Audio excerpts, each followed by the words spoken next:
Já convido os irmãos a abrir suas Bíblias em Hebreus, capítulo 10. E se colocar de pé também para que possamos fazer essa leitura.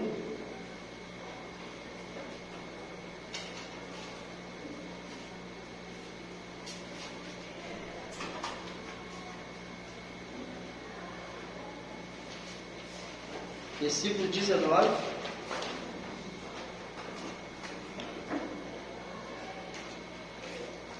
Tendo, pois, irmãos, intrepidez para entrar no Santo dos Santos, pelo sangue de Jesus, pelo novo e vivo caminho que Ele nos consagrou pelo véu, isto é, pela sua carne. Amém. Podem sentar.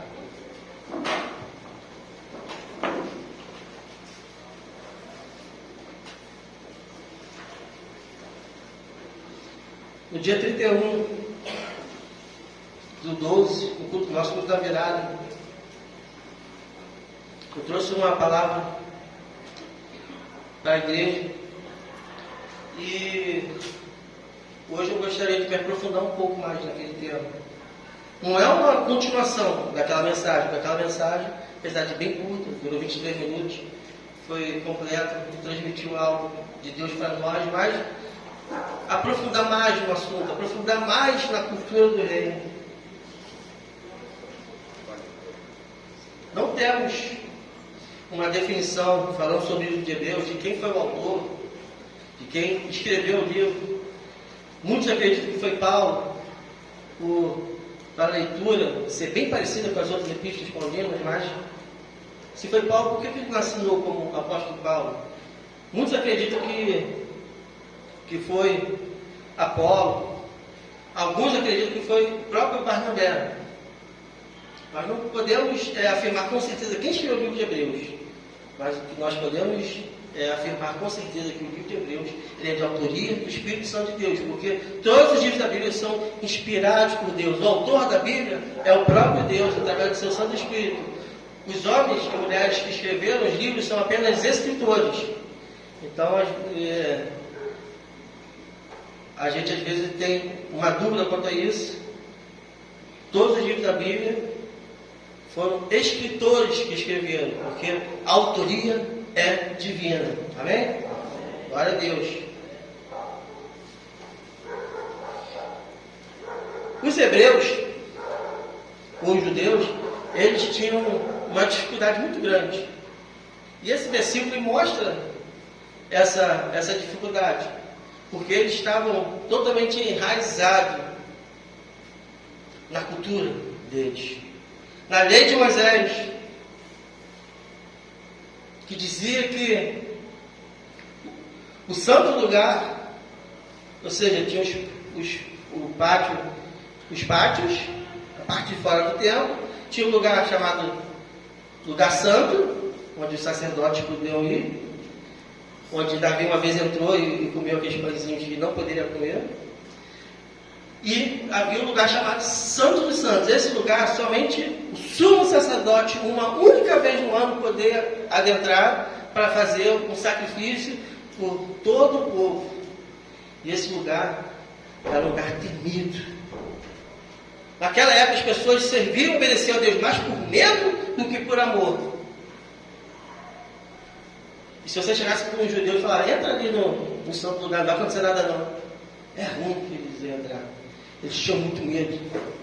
E além de toda essa lei de Moisés que estava enraizada nele, havendo os costumes dos anciões, o Talmud, a própria Cabala, que foram literaturas que surgiram após o cativeiro e que ditavam a vida dos judeus daquela época, dos hebreus daquela época. E para completar ainda a salada de fruta, ainda vem o helenismo. O que é o helenismo? A cultura grega, através de toda a sua mitologia, através da sua língua, através de toda a sua influência no mundo daquela época. Então, aqueles homens tomados por todas essas culturas, eles tinham dificuldade. Mesmo após já entregar a vida a Jesus, mesmo já sendo convertido por Jesus, eles tinham essa dificuldade de entender e viver a cultura do reino. E o escritor dos Hebreus, ele vem e diz: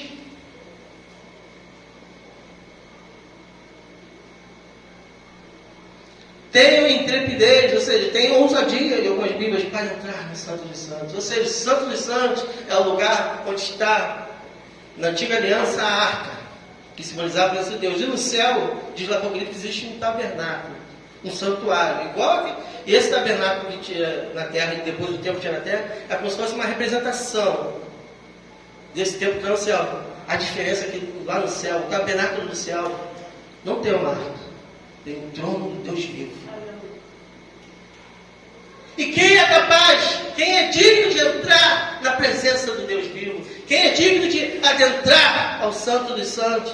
E o escritor vem dizer: vamos, entremos, não tenham medo, não tenham covardia, porque Cristo nos comprou esse direito.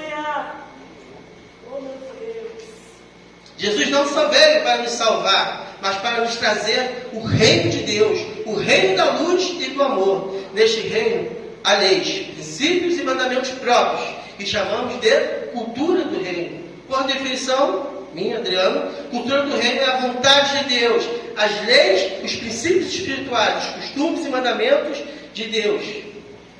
Ou seja, tudo aquilo que nós precisamos de viver.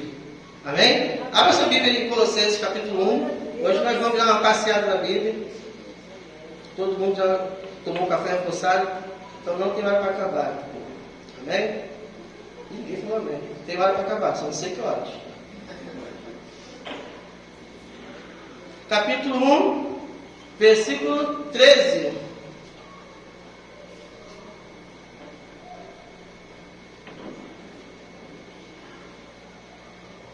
Ele nos libertou do império das trevas e nos transportou para o reino do Filho do seu amor, no qual temos a redenção e remissão dos pecados. Este é a imagem do Deus invisível, o primogênito de toda a criação, pois nele foram criadas todas as coisas, dos céus e sobre a terra, as visíveis e as invisíveis, sejam tronos, sejam soberanias, quer principado, quer potestades. Tudo foi criado por meio dele e para ele. Ele é antes de todas as coisas, nele tudo subsiste. Ele é a cabeça do corpo, da igreja. Ele é o princípio e o primogênito entre os mortos, para que todas as coisas tenham a primazia, porque aprove a Deus que nele residisse toda a plenitude, e que, havendo feito a paz pelo sangue da sua cruz, por meio dele reconciliasse consigo mesmo todas as coisas, quer sobre a terra, quer nos céus. E vós outros também, outrora, erais estranhos e inimigos no entendimento pela vossa obra malignas. Agora, porém, vos reconciliou no corpo da sua carne, mediante a sua morte, para apresentar-vos perante ele santos, inculpáveis e irrepreensíveis, se é que permaneceis na fé, alicerçados e firmes, não vos deixando afastar da esperança do Evangelho que ouvistes, e que foi pregado a toda criatura debaixo do céu, e de qual eu, Paulo, me tornei ministro. Esse é o Cristo que nós servimos. Nós éramos inimigos de Deus, nós estávamos afastados de Deus, e Ele nos reconciliou, Ele nos reaproximou, Ele nos tornou novamente aceitáveis. Por isso que nós temos que apresentar a Ele santos e irrepreensíveis. Amém?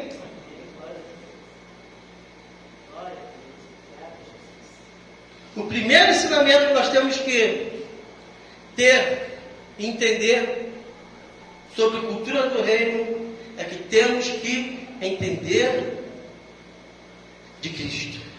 Temos que entender o Filho. Tem até um louvor, né? Quiser adorar a Deus, tem que entender o Filho. Vou fazer o favor de não cantar para vocês, tá? Isso é muito legal.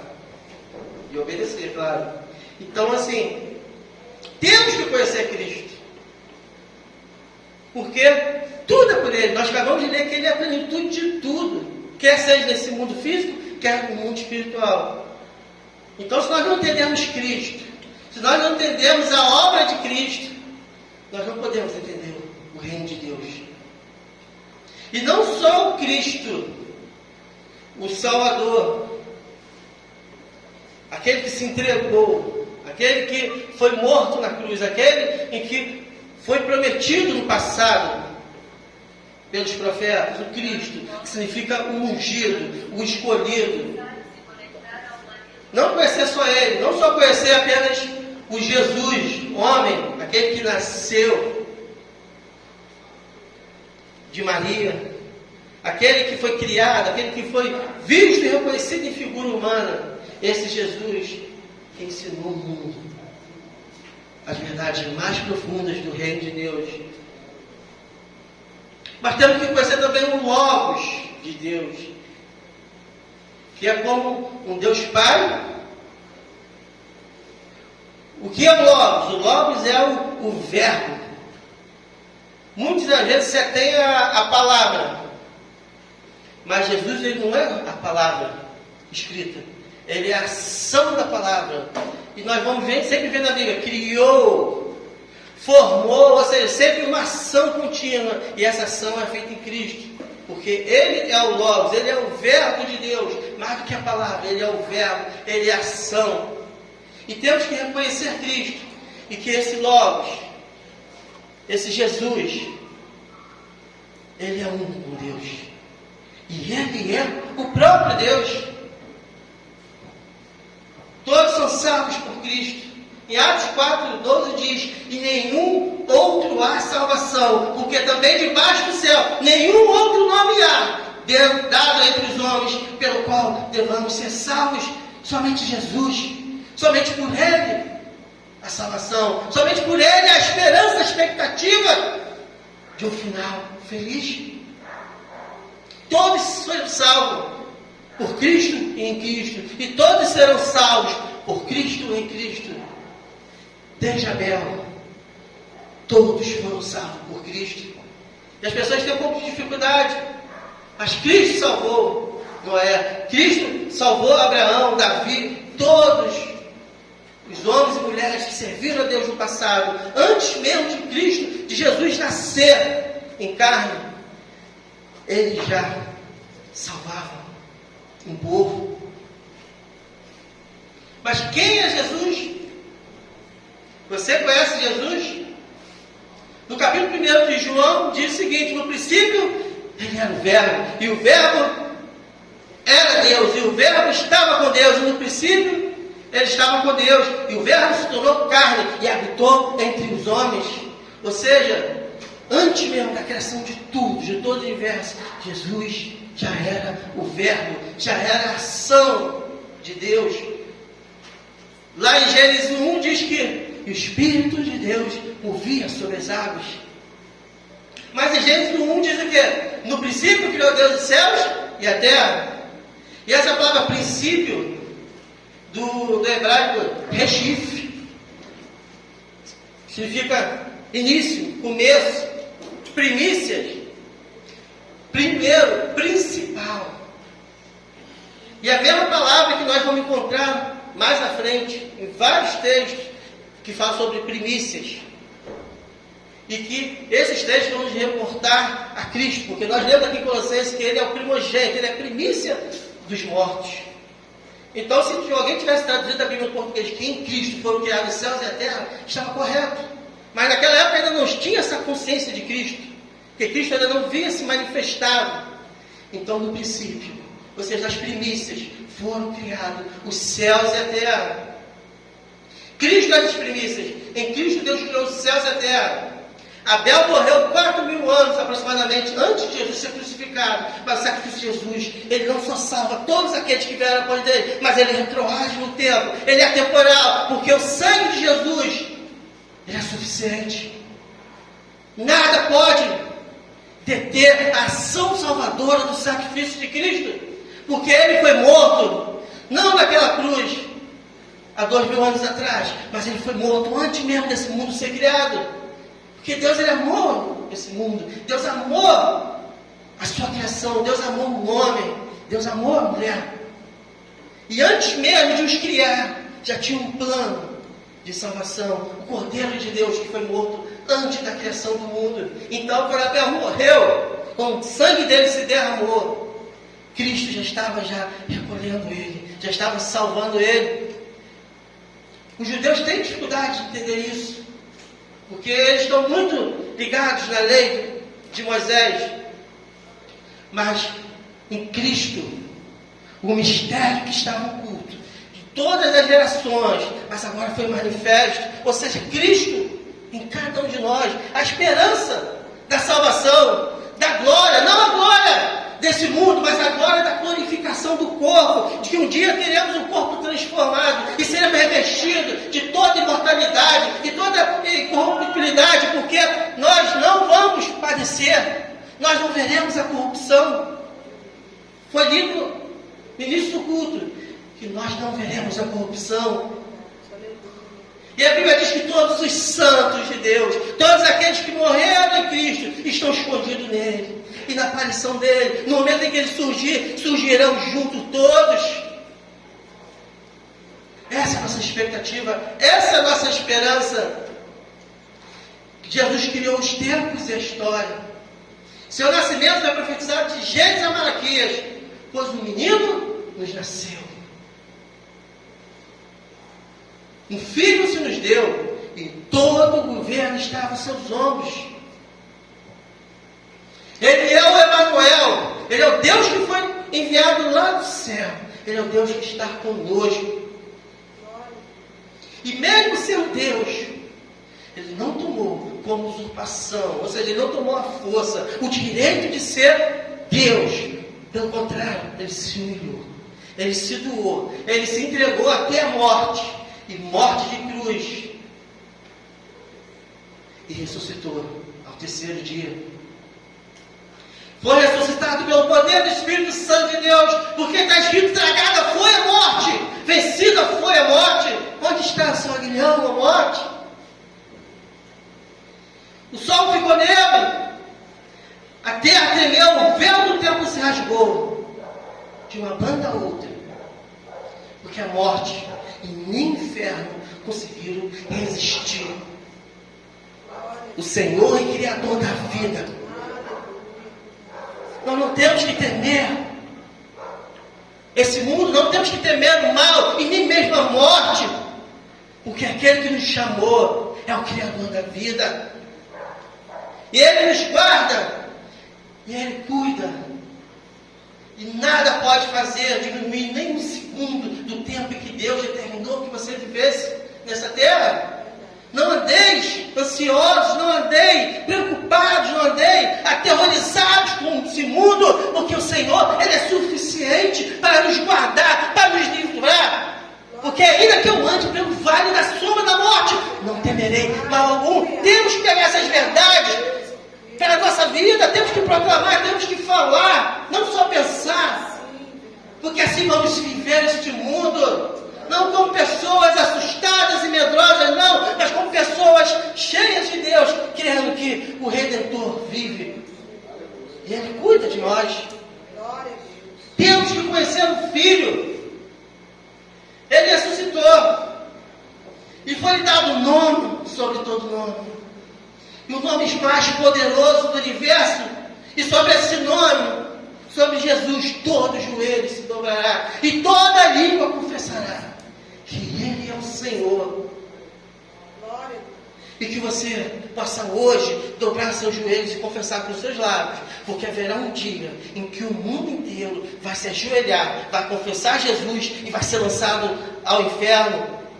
Mas nós fazemos isso voluntariamente, porque Ele nos salvou. Mas aqueles que se voltaram contra Deus, aqueles que não quiseram a bênção, a salvação de Deus, esses vão ter que se ajoelhar, vão ter que se prostrar, e depois vão para a condenação eterna. E alguém pode dizer: mas é tão injusto Deus mandar alguém para o inferno? Não é esse o entendimento. O difícil de entender é como Deus consegue nos salvar, porque somos tão pecadores, somos tão falhos. Até quando nós achamos que estamos fazendo bem, existe algo dentro de nós, um interesse, um orgulho, uma soberba, porque até aquilo de bom que nós fazemos não é feito plenamente de Deus, porque o orgulho, a pretensão, a arrogância, muitas vezes nós queremos fazer, nós queremos que as pessoas vejam nós fazendo, nós queremos orar: Senhor, cura fulano, para que fulano seja curado, quando todo mundo vê orando. Agora ninguém quer orar: Senhor, cura fulano, e que ele nunca saiba que eu que orei por ele, mas que ele venha crer que o Senhor curou. Ninguém faz esse tipo de oração. Por quê? Porque todo mundo quer o quê? O destaque, o holofote, a vitrine. Isso faz parte da corrupção humana, do pecado que está alojado em nós. E nós lutamos contra isso. Nós lutamos contra os elogios, contra muitas vezes nós começamos a achar que somos bons, começamos a achar que somos legais, começamos a achar que somos cheios de Deus. E quando nós menos percebemos, estamos pecando novamente, estamos errando, muitas vezes voltando até a práticas que há anos não fazemos de pecado, e nosso coração se entristece. E o Senhor estende a mão, nos levanta mais uma vez. Não podemos achar que nós podemos, não podemos achar que é a nossa força, que é nosso talento, que é a nossa experiência. Não, é tudo Ele, é tudo por Ele. E Jesus ressuscitou, e apareceu a muito, e comissionou todos os apóstolos e discípulos, e ele ascendeu ao céu. Jesus está à destra de Deus Pai. E ele disse que um dia ele virá. E nós vivemos que a sua segunda vinda vai ser um dos dias mais temíveis da história desta terra. Um dia terrível, um dia de julgamento, um dia de dor, um dia em que milhões de pessoas vão morrer ao mesmo tempo, porque ele vai vir e destruir o reino do anticristo. O arrebatamento da igreja é um pouco antes desse evento. Jesus não veio buscar a igreja. Quem falou isso mentiu, não está escrito na Bíblia. A Bíblia diz que quando o anjo tocar a trombeta no céu, a igreja vai ser arrebatada. A segunda vinda de Cristo é para julgar esta terra, é para destruir o reino do anticristo. A palavra de Deus diz que o monte das oliveiras vai se fender em dois. E ele vai aparecer no céu. E todo olho vai ver. E ele vai pegar o anticristo e falso profeta e vai lançar no lago de fogo. E vai instaurar o seu reino. E vai reinar com justiça e equidade durante 1000 anos. E a igreja de Deus, aqueles que foram salvos, aqueles que fazem parte do que a Bíblia diz, a primeira ressurreição, esses são reis e sacerdotes, e reinarão com Cristo durante 1000 anos. Está lá em Apocalipse. E eu não abro mão dessa promessa. Muitos não acreditam, muitos acham que isso aí é história, mas está escrito na Bíblia, é promessa, eu creio, eu acredito. Mas sabe quem vai reinar com Cristo, que vai ser sacerdote com Cristo? Aquele em que se apresentar a Ele com obras. Aquele que doar a vida ao Senhor. Lá em 1 Coríntios diz o seguinte, que todas as nossas obras serão lançadas ao fogo. E se elas forem de palha, de madeira, ou de ferro, elas serão queimadas, serão consumidas, não vai sobrar nada. Agora, se nossas obras forem de ouro, ou seja, se nós fizermos o nosso melhor, se nós fizermos de coração, se nós nos esforçarmos para fazer tudo aquilo que o Senhor colocar em nossas mãos, teremos obras de ouro. E isso vai ser revertido como bênção sobre a nossa vida, vai ser revestido como galardão para as nossas vidas. E algumas pessoas dizem, e uma vez uma pessoa me disse, não, mas eu não estou preocupado com o galardão, não estou preocupado em receber nada, para mim ser salvo já está de bom tamanho, mas eu quero dizer para você uma coisa, a Bíblia diz lá em Tiago, que a fé sem obras, ela é morta, e quem é salvo em Cristo, quer fazer algo para Cristo, quer fazer a obra dele. Então, se você não está preocupado em entregar obras, talvez você nunca tenha sido salvo, talvez você nunca tivesse tido um encontro verdadeiro e pessoal com Cristo, porque quem é de Cristo quer viver a vida de Cristo, precisa viver a vida de Cristo, precisa expressar toda a glória, todo o amor que um dia nós sentimos, que nós recebemos, precisamos compartilhar. E quando nós não fazemos nada para Deus, quando nós estamos parados, quando nós estamos correndo atrás dos nossos próprios afazeres, vivendo nossa própria vida, existe um peso em nossas vidas, existe uma tristeza, existe um buraco, é como se algo estivesse faltando e não tem nada que possa preencher, porque só Deus pode preencher, e quem foi chamado para fazer a obra dele não pode correr, não pode se livrar, porque o Espírito Santo cobra. Um dia um profeta tentou fugir da obra de Deus, tentou fugir daquilo que Deus mandou ele fazer. Então não conhece a história. Ele teve que ser lançado ao mar e ser engolido por um grande peixe para fazer aquilo que Deus mandou. Então não relute, não lute contra Deus, mas faça com o coração alegre, porque aquele que nos mandou, Ele é fiel, e Ele há de recompensar a cada um de nós, seja nesta vida e na próxima vida. Amém? Glória a Deus! Esse é o Cristo que nós criamos, esse é o Cristo em que nós servimos, porque dele e por Ele foram criadas todas as coisas. Ele é a imagem do Deus invisível. Aqueles discípulos não entenderam a pregação de Deus, porque eles ainda não tinham conhecido a Jesus profundamente. E naquele diálogo, chegaram para Jesus e disseram: Mestre, nos mostre o Pai. Queremos ver o Pai, queremos ver Deus, queremos entender Deus. E Jesus disse: eu e o Pai somos um. Quem vê o Filho, vê o Pai. E eles não entenderam. E até hoje muitos crentes não estão entendendo. Quer ser salvo? Olhe para Jesus. Quer conhecer Deus? Olhe para Jesus. Quer entender o amor? Olhe para Jesus. Quer aprender a perdoar? Olhe para Jesus. Quer ser feliz? Olhe para Jesus. Quer entender o seu propósito nessa vida? Olhe para Jesus. Precisamos conhecer Jesus. Precisamos ter intimidade com Jesus. E ele chegou para os seus discípulos naquela noite e disse: já não, mas nos chamo de servos, porque o servo não sabe aquilo que se passa na mente e os planos do seu Senhor, mas eu vos chamo de amigos, porque eu tenho compartilhado convosco, com cada um de vocês, os meus planos, os meus propósitos.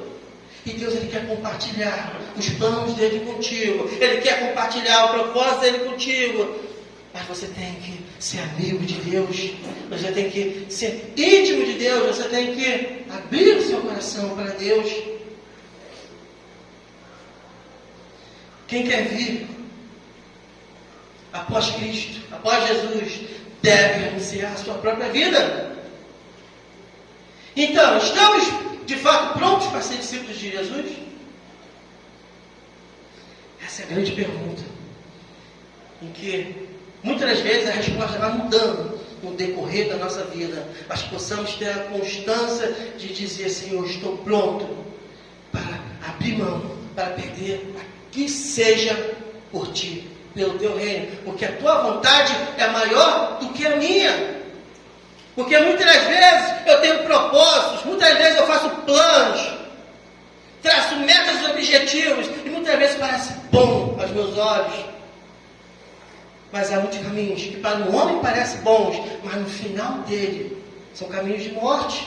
Temos que entender que o Senhor, Ele tem o melhor para cada um de nós. E se não estamos vivendo ainda o melhor de Deus, é porque ainda não nos posicionamos em Cristo. Ainda não deixamos de ser transformados por Ele. Porque não somos nós que mudamos. É o Espírito Santo que nos muda. Nós só simplesmente damos permissão. Porque não é a nossa capacidade. Não é a nossa força. Mas pela fé, nós entregamos nossa vida. Senhor, Tua graça me basta. Senhor, eu não consigo, eu não posso, eu não entendo, mas eu creio que Tu pode mudar a minha vida, Tu pode mudar meu interior, e esse desejo tão ruim que é dentro de mim, o Senhor pode arrancar, e essa dor tão profunda o Senhor pode tirar, e esses sentimentos tão negativos o Senhor pode tirar, e o Espírito Santo de Deus, Ele trabalha em nosso coração, Ele trabalha em nossa mente, e Ele nos aponta, e nos mostra, e nos revela o Deus Pai. Temos que entender esse princípio. Somos um. Lá no Evangelho de João, capítulo 17, 21, diz o seguinte: para que todos sejam um, como Tu, ó Pai, o és em mim, e eu em Ti. Que também eles sejam um em nós, para que o mundo creia que Tu me enviaste. Essa é a vontade de Deus. Da mesma forma que Jesus e o Pai são um, é que todos nós venhamos ser um com Ele. E nisso nós cumprimos o propósito de Deus, ser igreja dele, ser o corpo de Cristo. Um só organismo, uma unidade.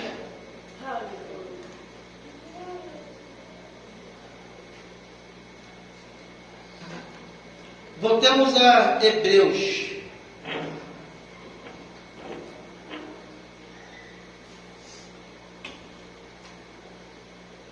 Hebreus 10.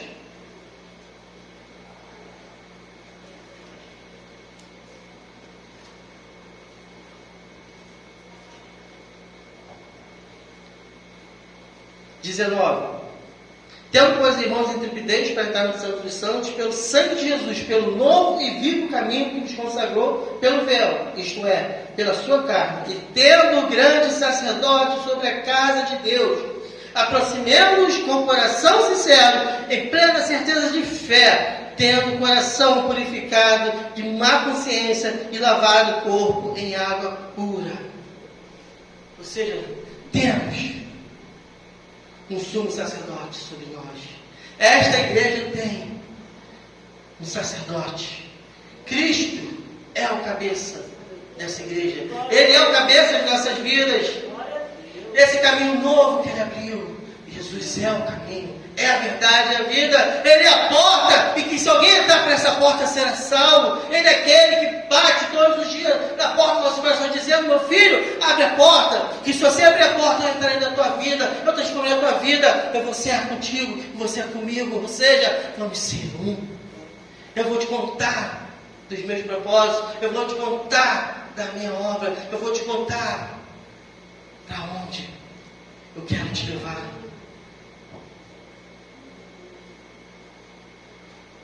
Versículo 23. Retenhamos firme a confissão da nossa esperança, porque fiel é o que prometeu. É fiel. Mas temos que manter firmes, temos que perseverar. Não dá para começarmos bem o ano 2022, não dá para começarmos o ano com 12 dias, buscando a presença de Deus, e depois vivemos o resto do ano de qualquer jeito. Não é assim que funciona. Não é um ato profético, não.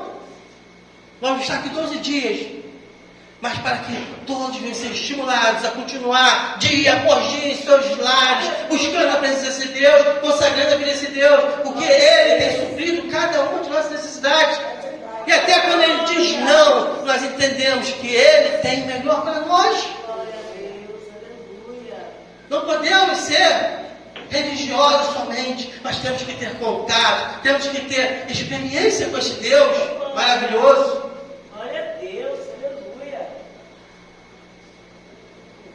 Os próximos versículos são instruções para a igreja, para a convivência das comunidades locais. No dia 31 eu falei aqui que congregar não é você fazer parte de uma igreja, nem parte de um ministério. Congregar é você estar em comunhão com os irmãos, é você viver a vida do teu irmão, o teu irmão viver a tua vida, é nos alegrarmos juntos, é chorarmos juntos, é festejarmos juntos, e mais importante, fazermos a obra de Deus juntos. Isso é congregar. A maioria dos crentes hoje não congregam. São membros de uma igreja, mas não sabem o que está acontecendo na vida do seu irmão. E estão cometendo o mesmo pecado de Caim. Quando Deus disse: cadê o seu irmão? E Caim falou: por acaso sou guardador do meu irmão? Além de assassino, ainda era mal educado, mal criado. E quantos de nós, quando Deus cobra, cadê o seu irmão, cadê a sua irmã? Nós também fazemos a mesma coisa. Ele está lá no mundo porque quer. Ele se afastou porque quis, não tem nada com isso. E alguns até pensam: eu sou melhor do que ele, porque eu continuei, eu permaneci. Cuidado, que quando o filho pródigo voltou, ele estava numa situação melhor do que o irmão que nunca se desviou. Então temos que entender que nós somos guardadores dos nossos irmãos, sim. Glória. E se ele não quiser aceitar a repreensão, se ele não quer aceitar o cuidado, nós oramos. Temos que parar de dar desculpa. Ah, Senhor, eu falei com ele, não quis ouvir. Se não quer ouvir, ora. Muito pode em ser feito a oração de justo. Se você é justo em Jesus, se você é justo em Jesus, abre os seus lábios e ore. Nós não temos mais orado. É um sufoco muito grande nós orarmos, dobrar os joelhos, então nem se fala. Como a gente pode ter relacionamento com Deus? Como podemos dizer que conhecemos a Deus se não o buscamos diariamente? Deus tem nos cobrado uma aproximação, tem nos cobrado uma rendição, porque ainda estamos tentando fazer muitas coisas do nosso jeito, da nossa força, mas não é do nosso jeito, é da forma que Ele quer, da forma que Ele nos colocou. Versículo 24: considerando-nos também uns aos outros, para nos estimularmos ao amor e às boas obras. Não deixemos de congregarmos como é costume de alguns, antes façamos admoestações, e tanto mais quando vedes que o dia se aproxima. Esse dia é o dia lá da vinda de Cristo, dia do julgamento. Temos que considerar. Considerar é cuidar, é amar, é ter bons sentimentos sobre as pessoas. Se não houver consideração, se não houver amor, se não houver cuidado uns para com os outros, nós não estamos vivendo em comunhão. Você não está vivendo em comunhão. Porque essa é uma ordenança para a igreja. Estimularmos as boas obras. Como nós estimulamos as boas obras do nosso irmão? Fazendo as boas obras. Porque no reino de Deus não existe aquele ditado que faça o que eu mando, mas não faça o que eu faço. Não. Eu faço, dou o exemplo e meu irmão vê a minha vida e também faz a parte dele.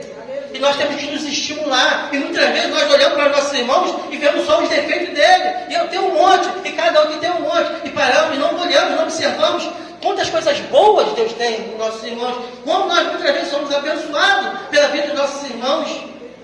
Temos que parar de enxergar o que está ruim, o que está feio, e começarmos a olhar Deus na vida dos nossos irmãos. E quando nós começarmos a olhar Deus, nós vamos ter um coração diferente, um coração leve. Vamos ter empatia, vamos ter cuidado, vamos querer estar junto com nossos irmãos. Temos que viver em comunhão. Temos que viver em comunidade. Viver em comunidade significa ter tudo em comum, frequentar os mesmos lugares, comer junto, rir junto, brincar junto, buscar a Deus junto. Isso é viver em comunidade.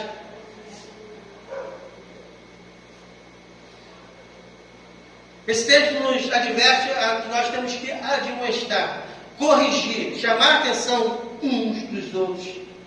Interessante que Hebreus aqui não diz que os pastores, os líderes têm que admoestar o povo. Não, todos têm que se admoestar uns aos outros. E quem não recebe a admoestação não está sendo ovelha, está sendo bode.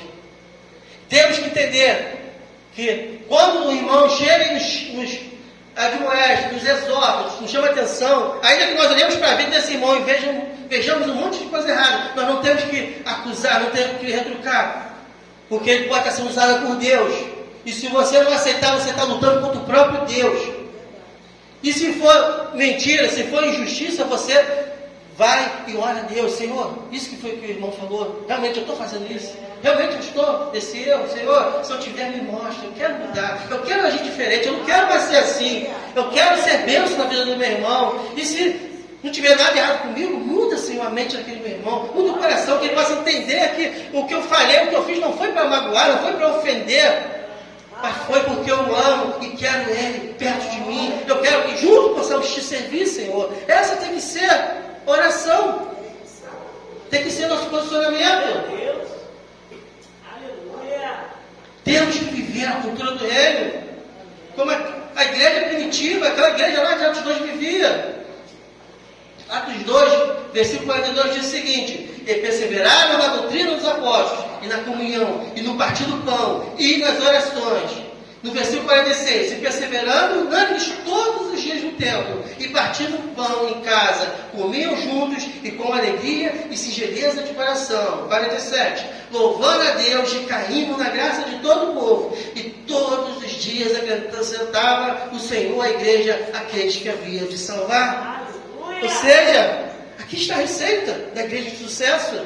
Muitas vezes nós tentamos do nosso próprio jeito, mas não é do jeito de Deus. A vivência, a comunhão, a perseverança nas doutrinas bíblicas, na doutrina dos apóstolos, as orações fervorosas que eles oravam diariamente. E diariamente Deus acrescentava aqueles que haveriam de ser salvos. Aqui tem um ensino, tem um entendimento. Quem acrescenta é Deus, não somos nós, não é nossa força, não é o jeito que a gente fala, não é o que a gente faz, não é nossa estratégia, não é nada. É o Espírito Santo que faz, porque a palavra de Deus que é o Espírito de Deus que convence o homem do pecado, da justiça e do juízo. Não é pela nossa força,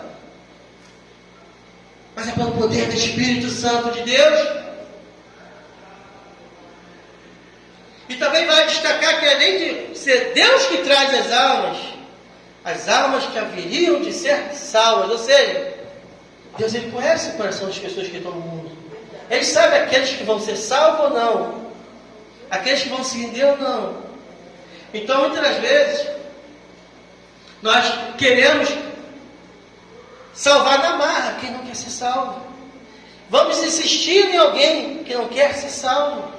A Bíblia diz que nós não devemos lançar pérolas ao povo. Não estou dizendo que você deve parar de orar. Não, ore para essa pessoa até o último dia da tua vida. Mas entenda que se ele não abrir o coração, se ela não abrir o coração, entregar a vida a Cristo, não há esperança, não há salvação. Porque a fé vem pelo ouvir. E ouvir pela palavra de Deus. E a palavra de Deus diz que tem que crer de todo o coração. Temos que parar de queremos nos colocar na frente de Deus e dizer quem é que tem que ser salvo, quem não tem que ser salvo. E temos que ser sensíveis ao Espírito Santo. E muitas das vezes, isso acontece comigo, eu tenho certeza que acontece com muitos aqui. Nós recebemos aquela sensação, e assim, fala isso para aquela pessoa ali. Eu falei, aquela pessoa ali? Eu quero aquela pessoa. Fala isso, vai ali e diz, Deus te abençoe, vai ali e diz, Jesus te ama. E muitas vezes o que nós fazemos? Nós nos fechamos. Não, Deus tem vergonha, tem como pensar de mim, ó, cheio de gente olhando aí. Não é assim? Quantas vezes nós lutamos contra esse sentimento? E Deus muitas das vezes Ele quer só que nós demos uma palavra. Muitas vezes dizer só, estou orando por você. Temos que aproveitar as oportunidades. Temos que mostrar para o mundo a quem servimos. Sempre procurei ter uma postura bem profissional no ambiente de trabalho. Poucas vezes me peguei evangelizando alguém. Normalmente mais com o colega de trabalho, nos intervalos ali quando estamos conversando. Mas durante o serviço a gente procura ter uma posição profissional. Mas a gente sempre aproveita a oportunidade. Vai se despedir? Vai com Deus. Deus te abençoe. Palavras simples, mas que causam um impacto na vida das pessoas. E muitas vezes nós não fazemos nem o básico. Olha que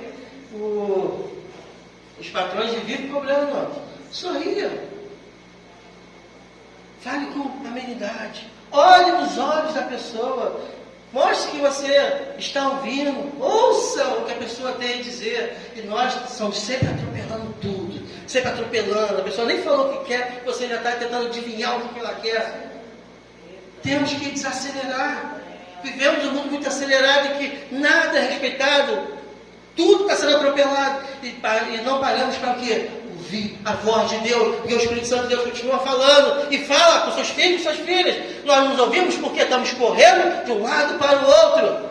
E a Bíblia diz que nós não devemos correr. Devemos andar no Espírito Santo. Quando nós andamos com Deus, Ele fala conosco. Ele nos direciona.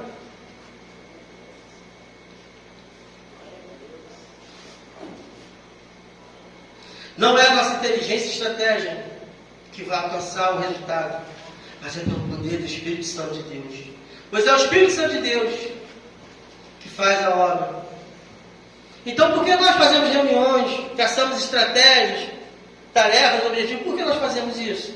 Porque nós somos uma igreja organizada. Você quer nos organizar para fazer a vontade de Deus, mas nós entendemos que, ainda que nós marquemos um evento de tal forma, com tal objetivo, um para comunhão, outro para evangelismo, outro para pregação, por vários motivos, mas é Deus que vai fazer a obra. E se no dia da comunhão Deus resolver descer com o Espírito Santo, Ele vai descer.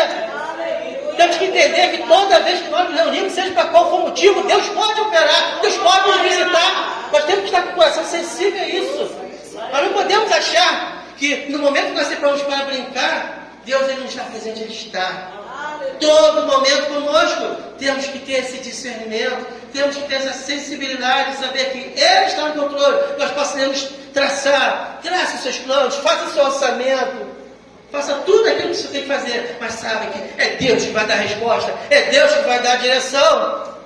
Agora não viva bagunçado, não viva de qualquer jeito e põe a culpa de Deus. Não faça isso.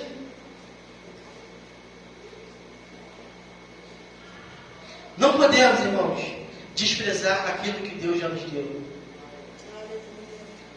Muitos, na ansiedade de querer ver as vidas salvas, de querer ver as pessoas se entregando a vida a Cristo, esquece que Deus já nos deu um grupo de pessoas. E cada um de nós, cada um que faz parte dessa congregação local, que faz parte dessa igreja, mesmo aqueles que estão distantes, mesmo aqueles que há muito tempo não vêm, cada um é importante. E temos que amar, e temos que visitar, e temos que orar, e temos que cuidar de todos, porque todos são igualmente importantes para Deus.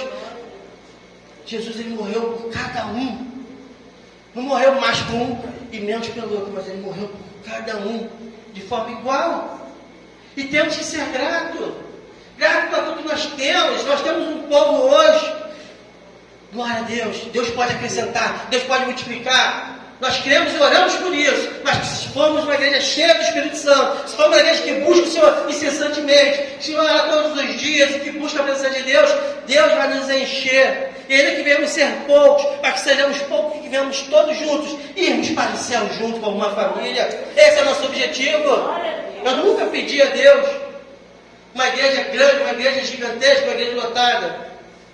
Eu sempre pedi a Deus que ninguém se perdesse. Eu prefiro ir com 20 pessoas para o céu do que ter 1000 e 100 ir para o inferno. Não! Cada alma é importante. Nós temos que entender isso.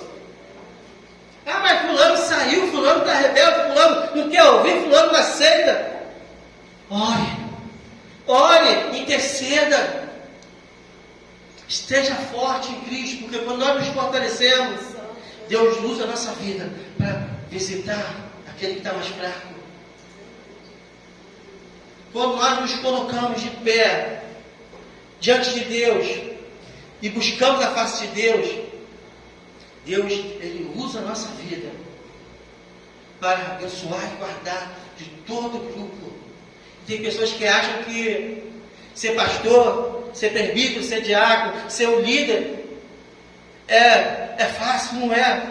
Quantas vezes eu entrei aqui bem e saí daqui esgotado, mesmo sem participar do culto, mesmo sem pregar, mesmo sem fazer nada, mas estava no meu lugar. Por quê? Porque eu estava ali intercedendo. E muitas vezes tem pessoas na igreja que continuam na igreja, não porque estão no coração de Deus, não que já foram transformados por Deus, não, porque a nossa oração, a nossa vida sustenta essas pessoas. Você tem que entender isso, que a tua vida sustenta a vida dos teus filhos, da tua casa. Ainda que eles não venham entender, mas que nós possamos viver a verdade, que possamos fazer como o profeta no passado. Quem vai se colocar na brecha? Quem que vai interceder pelo povo? Deus nos chamou para ser intercessores. Deus nos chamou para nos colocarmos na brecha, para sermos reparadores de veredas e para anunciar o ano aceitável do Senhor. Nós temos que viver como igreja. Temos que voltar a orar fervorosamente. Para muitos, orar se tornou um divã, se tornou um ato emocional em que ele chora e ele conta todas as dificuldades, todas as tristezas, todas as derrotas para Deus, buscando em Deus um alento para a sua alma. Claro que nós podemos sim rasgar nossos corações para Deus, mas você tem que entender que temos que interceder. Temos que agradecer a Deus. E a Bíblia nos ensina até como orar. Primeiro, nós entramos com ações de graça, com gratidão por tudo que Deus tem feito. Em segundo lugar, nós intercedemos pelos nossos irmãos, pela nossa igreja, pelo nosso ministério. E no terceiro lugar, você ainda não dormiu, porque a maior parte das vezes, nesse momento, já está dormindo. Mas acontece comigo às vezes. Quer dizer, muitas vezes. Que a gente deixa para orar no último momento do dia, quando já está esgotado. Aí nós oramos por nós entregamos a Deus nossas próprias petições. Por que nós pedimos por nós por último? Porque se nós esquecemos de pedir por nós, não tem problema. A Bíblia diz que o Espírito Santo intercede por nós, mas não podemos deixar de abrir nossos lábios e adorar a Deus e manifestar e dizer como somos gratos. E não podemos deixar de interceder pela vida dos nossos irmãos. Hoje, 2 horas da manhã, eu estava com os joelhos dobrados, pedindo, Senhor, toma a frente da minha vida, toma a frente da igreja, toma a frente, que nós possamos fazer, não do nosso jeito, não como nós achamos que deve ser feito, mas que o Espírito Santo venha nos iluminar, que o Espírito Santo venha nos capacitar, que o Espírito Santo venha nos transformar, e que possamos viver toda a plenitude daquilo que Deus tem para nós, para o nosso ministério, para a nossa vida, para o nosso trabalho, para os nossos filhos, que possamos viver o reino de Deus. E dizia a Deus, Senhor, eu não consigo, eu não posso, eu tenho me esforçado, mas eu não tenho conseguido, mas eu creio que o Senhor pode transformar. E onde hoje eu acho dificuldade, um dia o Senhor pode retirar essa dificuldade.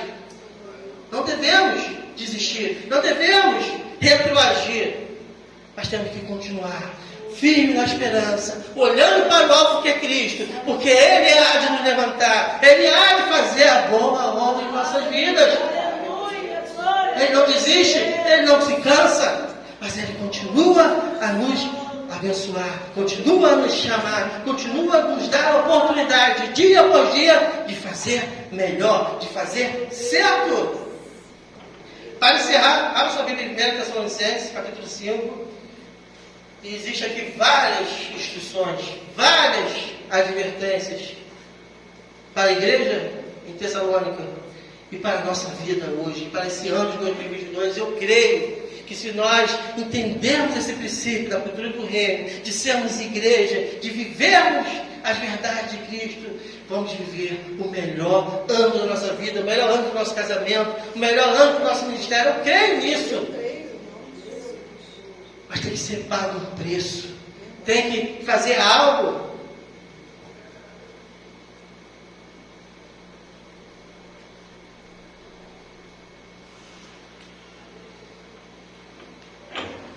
Primeira Tessalonicenses, capítulo 5, a partir do versículo 11.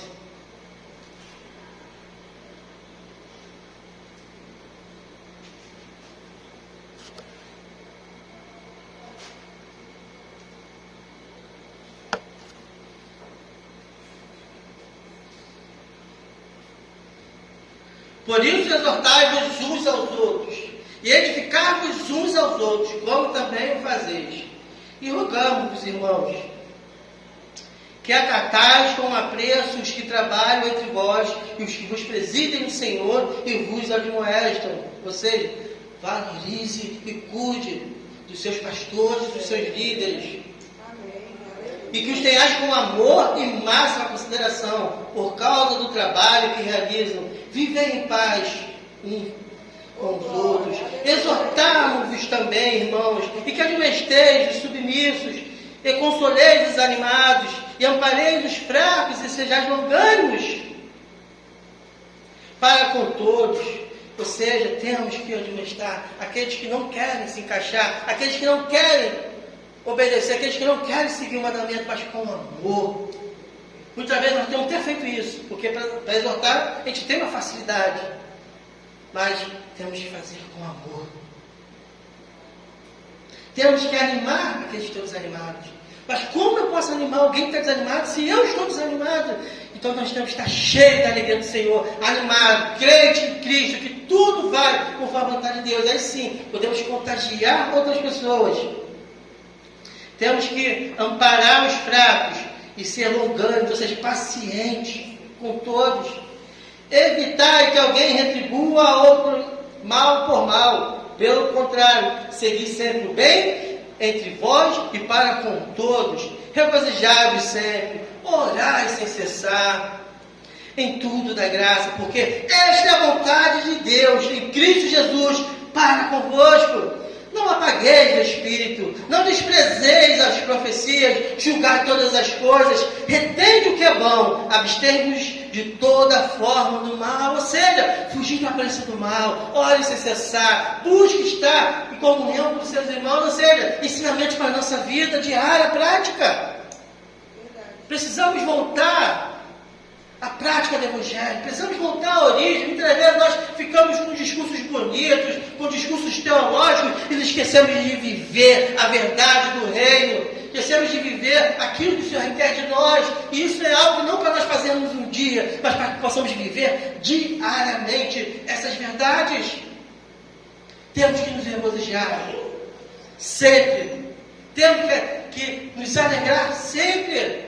Nós não podemos viver tristes, não podemos viver cabisbaixo, não podemos viver de mal a pior. E o ímpio muitas vezes olha para a vida do crente e diz: poxa vida, esse crente está pior do que eu, nunca vou querer ser um crente. Mas devemos ser a expressão de Cristo, da mesma forma que Cristo é a expressão de Deus Pai, que possamos viver e possamos ser a expressão de Cristo e que possamos seguir os seus caminhos, que possamos seguir os seus passos, que possamos viver na sua verdade e que possamos ser um em Cristo. Essa é a palavra do Senhor. E que se colocarmos ela em prática, se vivermos essas verdades, tudo vai bem. O Senhor vai abençoar, Deus vai prosperar. Tudo aquilo que tem que ocupar dos nossos corações, tudo aquilo que tem muitas vezes tomado o nosso tempo, Deus vai acrescentar. Tem momentos, irmãos, em que o desânimo nos alcança. Tem momentos em que nós já não sabemos mais o que fazer. Mas eu quero dizer para vocês, nessa manhã, em que talvez o momento de brigar, de cobrar, de exigir, não seja agora, mas é momento de dobrar os joelhos e buscar a presença de Deus, e buscar a face de Deus pelos seus filhos, pelos seus familiares, pelo seu casamento, pela sua igreja. Temos que viver essa verdade, temos que expressar a glória de Deus Pai, temos que ser contagiadores de Cristo, temos que viver o reino de Deus, e a cultura de Deus tem que estar enraizada no nosso coração, e não seguir os nossos impulsos. Nós não podemos nos satisfazer e continuar dizendo: eu sou assim mesmo. Não! Em Cristo você é uma nova criatura. Aquele que roubava, não rouba mais. Aquele que não gostava de trabalhar, agora trabalha. Aquele que mentia, agora fala a verdade. Aquele que era violento, agora é pacífico.